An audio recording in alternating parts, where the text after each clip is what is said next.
নমস্কার, আজকে আমি করছি ভেজ ফ্রাইড রাইস। তার জন্য নিয়েছি বাসমতি চাল, নিয়েছি গাজর, কিশমিশ, বিনস, কাজু আর মটরশুঁটি, নিয়েছি গোটা গরম মশলা আর নিয়েছি তেজপাতা।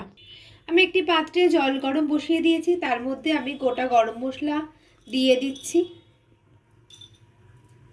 সাথে তেজপাতাও দিয়ে দিচ্ছি 1 চামচ পরিমাণের নুন। জল ফুটে গেছে, এবার আমি ভেজানো চালটা দিয়ে দেব। অন্যদিকে একটি পাত্র বসিয়েছি, তার মধ্যে গরম জল করে নিয়েছি, দিয়ে দেব কেটে রাখা বিনস আর গাজর, আর এবার দিয়ে দেব মটরশুঁটি। এইগুলো ভালো করে একটু ভাপ দিয়ে নেব। 80% চালটাকে সেদ্ধ করে ভাত করে নিয়েছি। আমার রাইসের জন্য চালটা সেদ্ধ হয়ে গেছে, আমি খুব বেশি সেদ্ধ করিনি, নাহলে চালগুলো ভেঙে যাবে। এবার আমি ভাতটাকে ঢেলে নেব।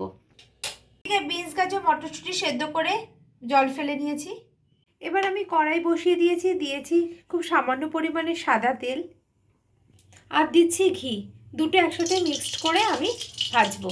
তেল ঘি একসাথে মিক্সড করে নেওয়ার পরে কাজু কিশমিশটাকে আমি ভেজে নিচ্ছি। কিশমিশগুলোকে আমি ভেজে তুলে নিয়েছি। ওই একই তেলে গোটা গরম মশলা, তেজপাতা ফোড়ন দেব, দিয়ে দেব সেদ্ধ করা সবজিগুলোকে খুব হালকা করে ফ্রাই করে নেব, বেশি ভাজবো না। যেহেতু ভেজ ফ্রাইড রাইস, সেহেতু আমি সামান্য পরিমাণে চিনি দিচ্ছি, আপনারা চাইলে নাও দিতে পারেন। আমার ফ্রাইড রাইস হয়ে গেছে, এবার আমি কড়াই থেকে নামিয়ে নেব।